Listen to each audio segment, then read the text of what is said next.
Hello and welcome to Fast and Factual. I'm Utsaf Parekh and here are the top stories of the day. Starting with updates from the Israel-Hamas war. At least 8 Palestinians were killed and 34 wounded in central Gaza yesterday after Israeli shelling. This is according to the Palestine Red Crescent Society. They added that a house in the region was reduced to rubble. Footage released by the Red Crescent Society showed several wounded people being rushed away to waiting ambulances. Meanwhile, Gaza health officials said that another Israeli strike hit 3 houses in southern Gaza's Rafah area. At least 20 Palestinians were killed in the attack. Tens of thousands of displaced Palestinians have taken shelter in Rafah, which is at Gaza's border with Egypt. This was to escape Israeli bombardment in the northern Gaza Strip. However, the Palestinians still fear for their lives in Rafah. Yemen's Houthi rebel group has said that they will not halt attacks on ships linked to Israel in the Red Sea. This comes after the US launched a Red Sea force to prevent attacks on the route. A senior Houthi official said, and I quote, "Even if America succeeds in mobilizing the entire world, our military operations will not stop." US Defense Secretary Lloyd Austin announced the launch of the Red Sea operation yesterday. The multinational operation aims to safeguard commerce in the Red Sea as the attacks by Iran-backed Houthis escalate. The White House said that the US is working with countries on the United Nations Security Council to resolve issues related to a draft resolution that demands aid be let into Gaza. Reports say the US wants to tone down language on a cessation of hostilities in the draft text. The current draft reportedly calls for, and I quote, "an urgent and sustainable cessation of hostilities to allow safe and unhindered humanitarian access." In other political news, the top court of the US state of Colorado has ruled that Donald Trump is ineligible to run for president. This is because of his alleged role in the 2021 assault on the US Capitol. The Colorado court added that Trump should be removed from the state's primary ballot. This makes Trump the first presidential candidate in US history to be deemed ineligible for the White House. Mexican President Andrés Manuel López Obrador has said that his country was preparing to challenge a new law brought by the US state of Texas. The law aims to criminalize illegal border crossings into the US state. Obrador has called the rule inhumane. Ukrainian President Volodymyr Zelensky has said that he is confident that the US will not betray his country. He said this regarding US military aid to Ukraine. This comes as funds for American military aid to Ukraine are drying up. The White House has warned that funding for Ukraine would likely run out by the end of December if it is not renewed. An official in the Russian-controlled Donetsk region accused Ukraine of firing shells yesterday. They hit an apartment complex in the region. Firefighters put out a blaze that severely damaged a number of buildings in the complex. The Russian-installed official added that a number of civilians had been wounded in Ukraine's attack without giving any numbers. Chinese Premier Li Qiang met with Russian Prime Minister Mikhail Mishustin in Beijing yesterday. Both countries agreed to jointly safeguard energy security and ensure a safe and stable industrial supply chain. The meeting took place on the first day of a 2-day visit by Mishustin to China's capital. Mishustin is also said to meet Chinese President Xi Jinping during the visit. In China, volunteers prepared emergency supplies for residents displaced due to Monday night's earthquake. Supplies like food, water, tents, stoves and futons were transported by local volunteers in the affected Qinghai province. The quake has killed at least 127 people so far. A powerful cold wave in the country is hindering rescue and relief efforts. The United Nations Security Council held a meeting on North Korea yesterday. This comes following Pyongyang's launch of an intercontinental ballistic missile, or ICBM, on Monday. North Korea said that it had tested its newest ICBM to gauge its readiness for a war amid mounting US hostilities. In Bangladesh, 4 people were killed after 3 compartments of a train were set on fire by protesters. Footage shared on social media showed huge plumes of smoke rising out of the train. The tragic incident took place during a countrywide strike. Bangladesh's main opposition party had called for the strike, demanding that the government resign ahead of next month's general election. In climate news, the US has introduced a proposal to ban logging in old-growth forests. Old-growth forests are usually those that are over 120 years old. The aim is to protect millions of trees that are crucial for combating the climate crisis. The proposal seeks to address significant threats to old growth and preserve not only the forests but also the cultural and heritage ties associated with them. But its outcome depends on the 2024 US election. Regulators from the US state of California have approved new rules allowing drinking water agencies to recycle wastewater. The agencies can then introduce it to the drinking water supply. This marks a significant step in addressing the state's persistent water challenges. The new rules mandate a thorough treatment for pathogens and viruses before the water is considered safe. The U.S. Environmental Protection Agency has sought White House approval for a rule allowing expanded sales of higher ethanol gasoline in specific Midwestern states. The proposal faced opposition from the oil industry, warning of supply chain issues and potential gasoline price increases. The ethanol industry advocates lifting nationwide restrictions on sales, emphasizing lower costs and disputing environmental concerns. Ethanol is a domestically produced alternative fuel made from corn and is cheaper by volume than gasoline. According to Harvard University scientists, satellite data revealed that Mexico emitted extreme amounts of methane from a natural gas pipeline in 2019. The pipeline transporting natural gas from the United States to Mexico was identified as the source of emissions. Methane is considered a top climate threat as it warms the planet much faster than carbon dioxide. The recent Icelandic volcano eruption has raised concerns of gas pollution. According to the country's meteorological office, gas pollution could reach the capital city of Reykjavik. Following weeks of seismic activity, fumes are expected to impact Iceland's capital today. 4 Brazilian meat processing companies are facing a lawsuit where prosecutors are seeking millions of dollars in environmental damages.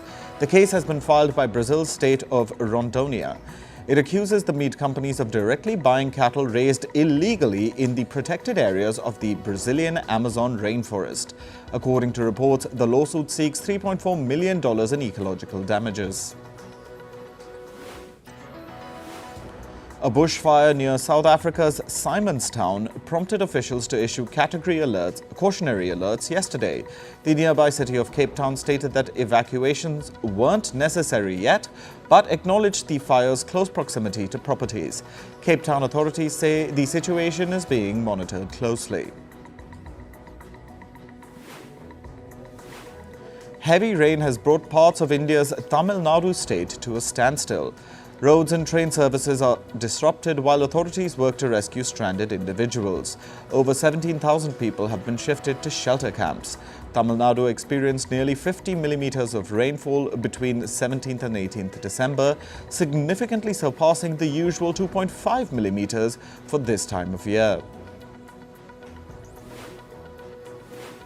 Now on to business and tech news. Toshiba has been delisted from the Tokyo Stock Exchange after 74 years.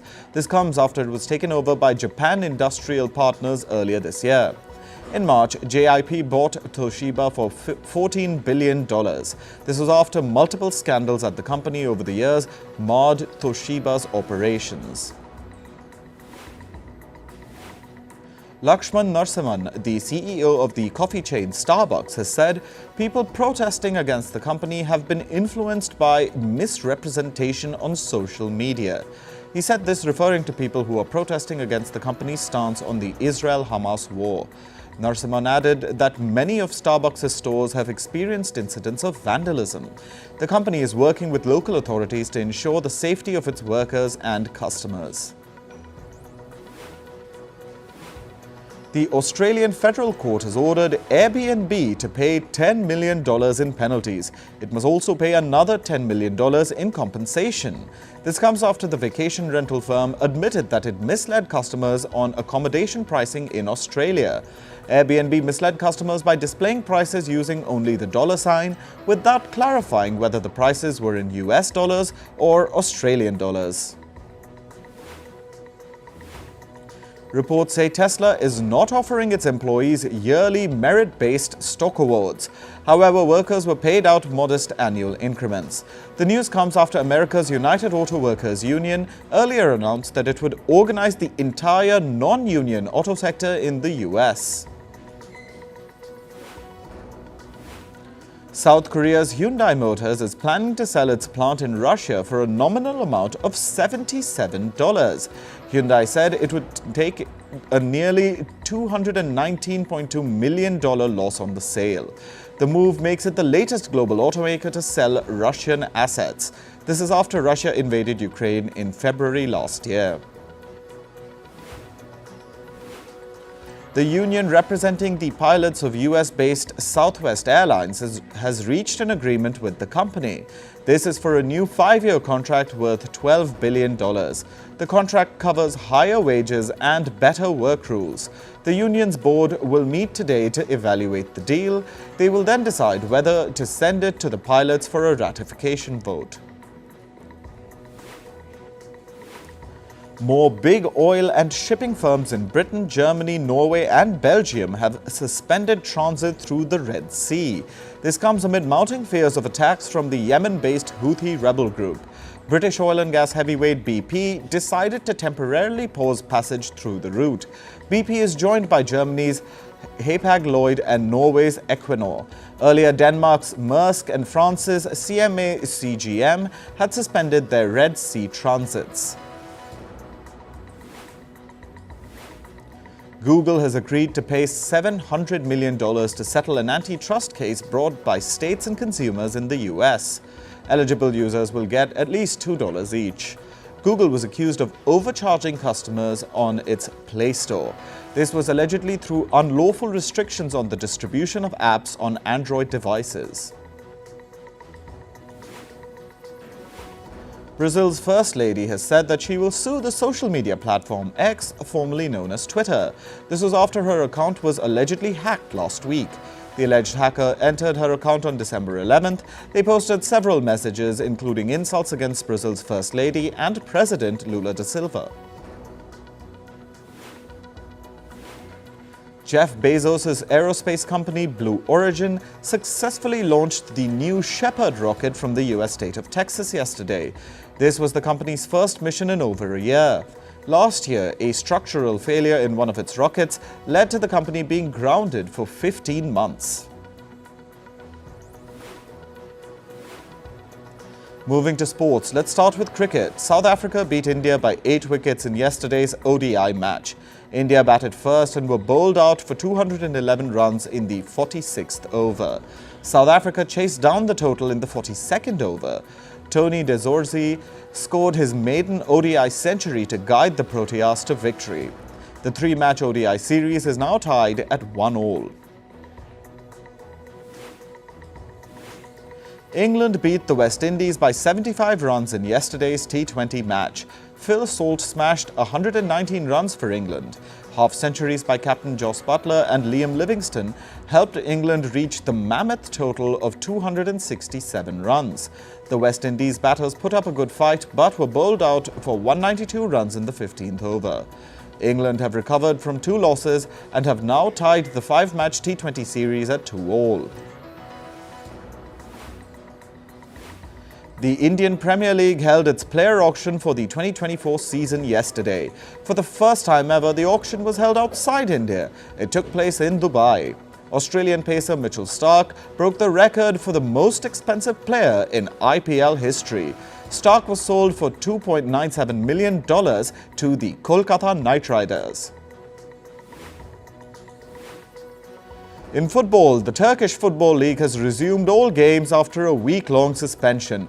However, heavy security was seen both inside and outside football stadiums.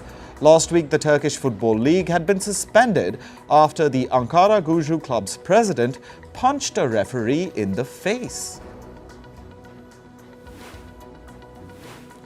English club Manchester City beat Japanese club Urawa Red Diamonds 3-0 in the Club World Cup. Man City were handed the lead in the first half after an own goal by an Urawa Reds defender. In the second half, Mateo Kovacic and Bernardo Silva scored for the Sky Blues. Man City now face Brazilian club Fluminense in the Club World Cup final on Friday. Chelsea beat Newcastle United to reach the EFL Cup semi-final. The League Cup game was tied 1-1 at full time. The Blues won 4-2 on penalties as the Magpies failed to convert 2 chances. Chelsea will now play the semi-final in January next year. Meanwhile, Fulham also entered the EFL Cup semi-final after beating Everton. Their match was also tied 1-1 at full time. Fulham managed to edge past Everton 6-7 on penalties in a nail-biting finish. The draw for the League Cup semi-finals is yet to be announced. German forward Thomas Müller has extended his contract with Bayern Munich until 2025. After the extension, Müller said he was happy to continue his journey at Bayern. The striker has won 32 trophies with the German club. Müller is also Bayern's second highest scorer of all time with 237 goals. In hockey, Germany beat India 3-2 in the men's Five Nations tournament. The Indian team took an early lead with 2 goals in the first quarter. Germany then fought back and scored 3 goals to snatch the win away from India. The Five Nations tournament is being played in Spain. India, Germany, Spain, France and Belgium are the participating nations. In basketball, the Memphis Grizzlies beat the New Orleans Pelicans 115-113 last night. Ja Morant scored 34 points for the Grizzlies to guide them to victory. This was Morant's first time on court after serving a 25-game suspension. He had been banned by the NBA for posting stories on social media which showed him holding handguns. In entertainment news, singer Britney Spears revealed the aftermath of the gym fire she accidentally caused in 2020. She took to Instagram to show images of her charred basement with burnt workout equipment. Spears wrote that it was an accident with candles and she's grateful that no one got hurt. Singer Madonna disclosed details about her recent hospitalization due to a bacterial infection. While performing in New York, she said that she was in an induced coma for 48 hours for her treatment. In June this year, the 65-year-old pop star spent a few days in the ICU due to the infection. Singer Celine Dion's health condition has worsened. Her sister revealed that she doesn't have control over her muscles anymore. This is because of stiff person syndrome. Stiff person syndrome is an autoimmune disease that causes muscle control challenges. Dion's health issues emerged last year when the disease started affecting her vocal cords. Singer Lizzo's attorneys have filed a motion to dismiss a lawsuit brought by a former employee. The employee, called Asha Daniels, has sued the singer for harassment and discrimination at the workplace. Lizzo's legal team is arguing that the lawsuit is meritless and salacious. They claim that Daniels failed to perform assigned work and abandoned her post on the day of a concert in Paris. Comedian Russell Brand faced a second round of questioning by London police regarding sexual offence allegations. The police confirmed that a man in his 40s visited a South London police station. Brand has been accused of rape, sexual assault and emotional abuse by multiple women this year. Brand has denied all the allegations. Actor Cameron Diaz denies claims that actor Jamie Foxx was disruptive on the sets of their upcoming movie Back in Action. In a podcast, Diaz defended Foxx, describing him as a positive influence and a thorough professional on set. She cleared the air by saying that all the hiccups that happened throughout production were natural things that happen. Diaz also said that the delay due to Foxx's medical emergency in April is not something that she can comment on. The filmmakers temporarily used a body double to replace Foxx on set for the film's final scenes after he was hospitalized. The cast of the Amazon Prime show Gen V are promoting their show now, which was delayed by the Hollywood actors' strike. In an interview, actor Lizzie Broadway said her show addresses political and social issues with courage. Arnold Schwarzenegger's son Patrick Schwarzenegger highlighted the uniqueness of Gen V in poking fun at the superhero world. Gen V is an American superhero TV show and a spin-off of the series The Boys. The show follows young adults who aspire to join an elite superhero team known as The Seven.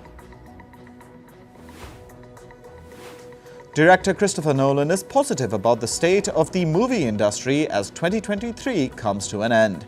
He reflected on the success of his film Oppenheimer. In an interview, Nolan expressed his happiness that audiences turned out for a 3-hour R-rated biographical drama as if it were a blockbuster action film. He saw this as a positive sign for the industry and expressed confidence in the future. Streaming platform Netflix has renewed its series My Life with the Walter Boys for a second season. The show follows the story of a 15-year-old girl who relocates from Manhattan to rural Colorado after a tragic family accident. The series has been adapted from a book written by author Ali Novak. China's Shanghai Disney Resort is set to open a Zootopia-themed attraction today. Zootopia released in Chinese cinemas in 2016. It remains one of the highest-grossing foreign animated films in the country. This marks Disney's first Zootopia-themed site and the 8th themed area at Shanghai Disney Resort. That's all for this episode of Fast and Factual. Thank you for watching. Stay tuned to Firstpost.